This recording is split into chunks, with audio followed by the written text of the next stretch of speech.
This month's safety training involves heat stress and hot weather safety.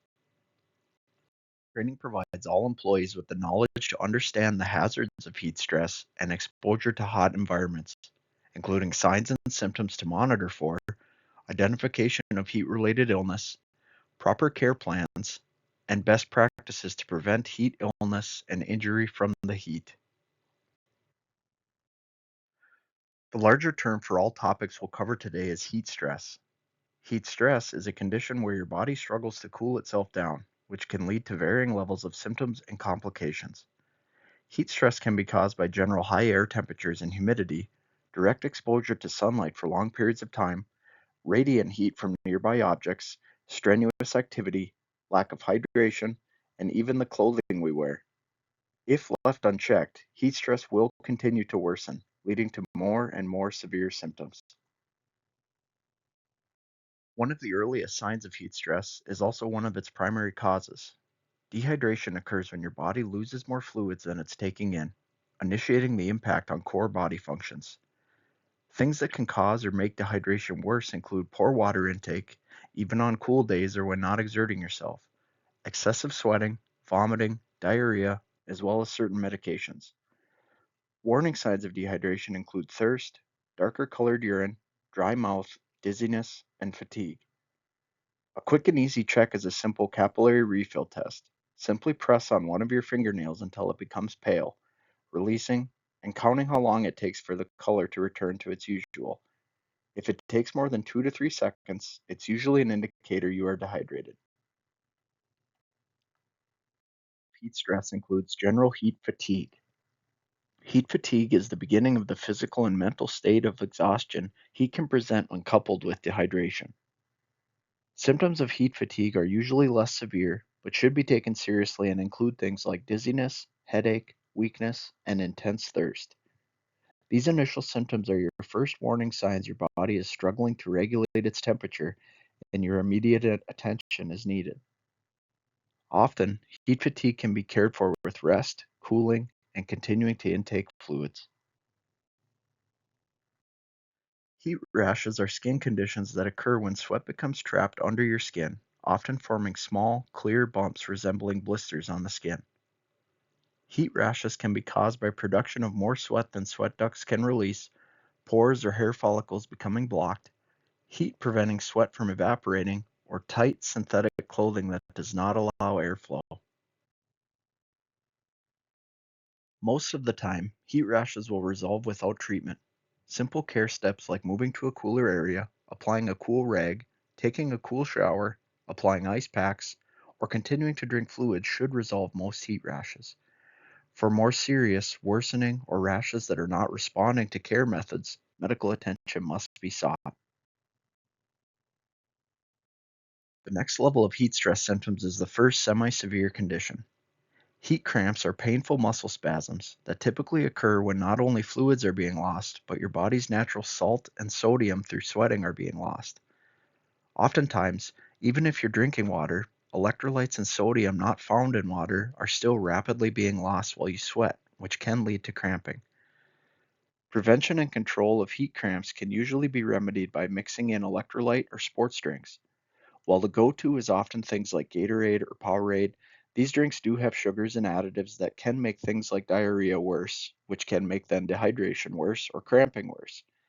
While these drinks are definitely viable options and can help, you can consume things like coconut water, whole milk, or fruit juice, as there are natural electrolytes in those as well.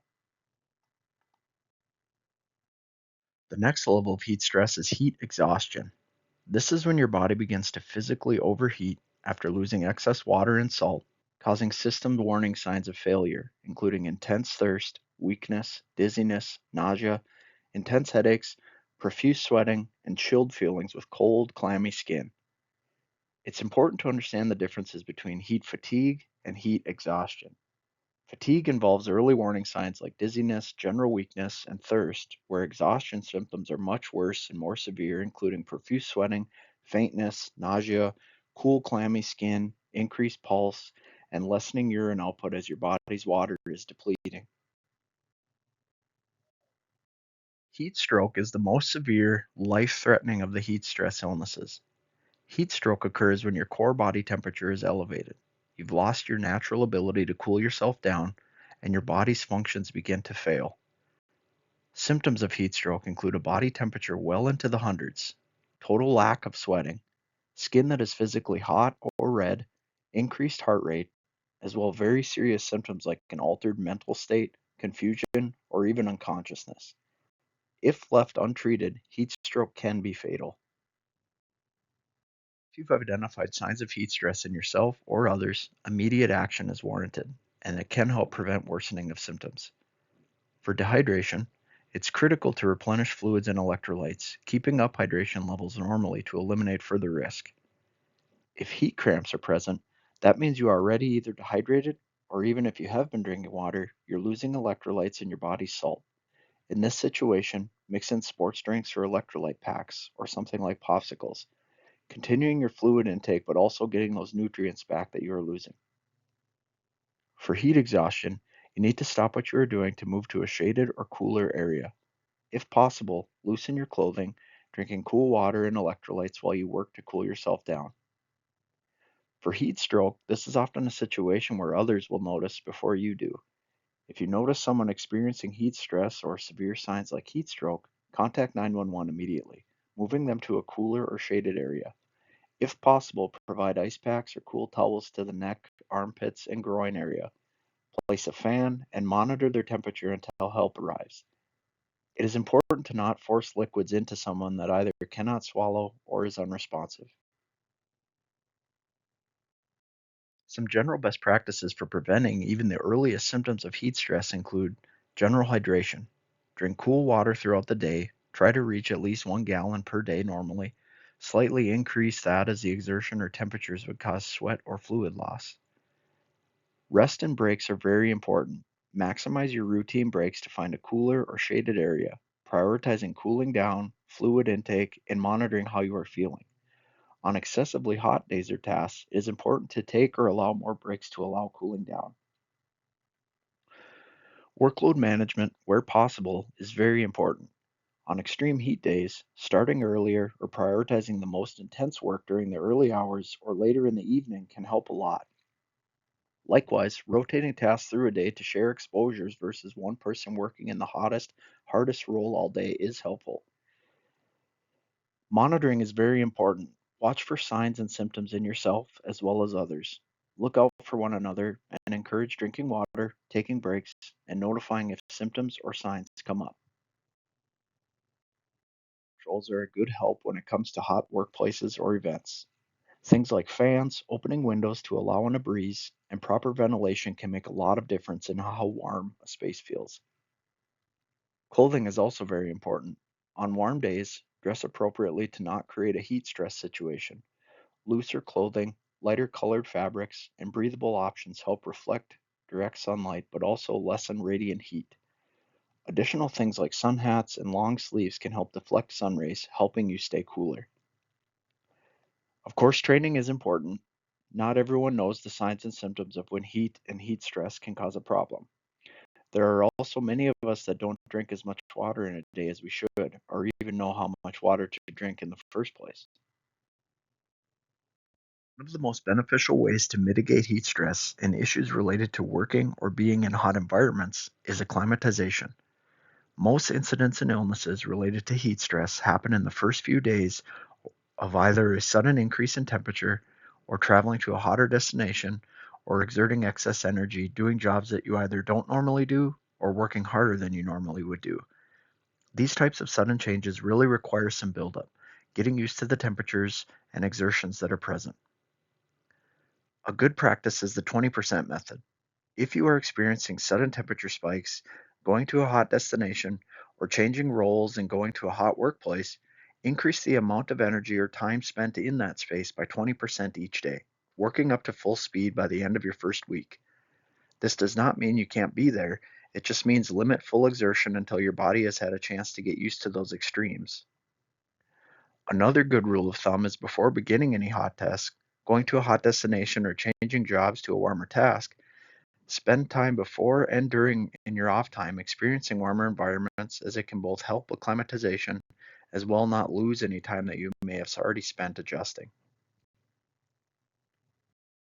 For areas of the country that don't experience prolonged periods of hot weather or generally have average cooler temperatures, looking into the forecast is critical for health and well-being. Many industries utilize a forecast plan to prevent heat stress, working with their teams to rotate or prioritize tasks outside of these extreme heat events. An example task structure is shown here, where teams can see forecasted temperatures and know which level of work should be performed, and if it is performed, what structure for breaks and work relative to the temperature is safe. When we talk about temperatures well into the hundreds, that is very similar to warmer locations experiencing temperatures below freezing. It takes time to adjust to, and it can pose very real health issues if not planned for. As we just said, many of our teams are familiar with a cold index, wind chills, and feels like temperatures where wind will subtract tens of degrees off a day's temperature. When hot, summer temperatures come around, or where temperatures are more mild but brutally hot in the summer, the heat index operates in the very same way. You've all probably heard people say something like, it's hot, but yeah, it's dry heat, when explaining a day or an area. This is a very real phenomenon as relative humidity will add anywhere from a few degrees to even 30 degrees above the actual temperature. Couple that with a strong wind and it's equally as hazardous and potentially deadly as the coldest wind chill. Keep the heat index in mind when you're planning your next day or your next family outing. What is the temperature going to be like where you're going? What is the humidity supposed to be? Just like all of our safety policies, no one knows more about what is going on with you and around you than you do. If you or someone around you is feeling the symptoms of heat related illness, stop, notify a supervisor, and take the proper precautions to remedy that condition. Likewise, away from work, whether at home, on a trip, at a concert, whatever it may be, hydrate properly.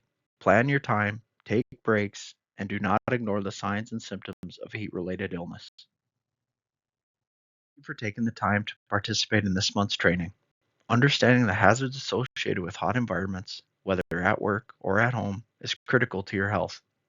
Taking steps to stay hydrated, dress for the conditions, plan for your events, and monitor and act on the signs and symptoms will keep you safe.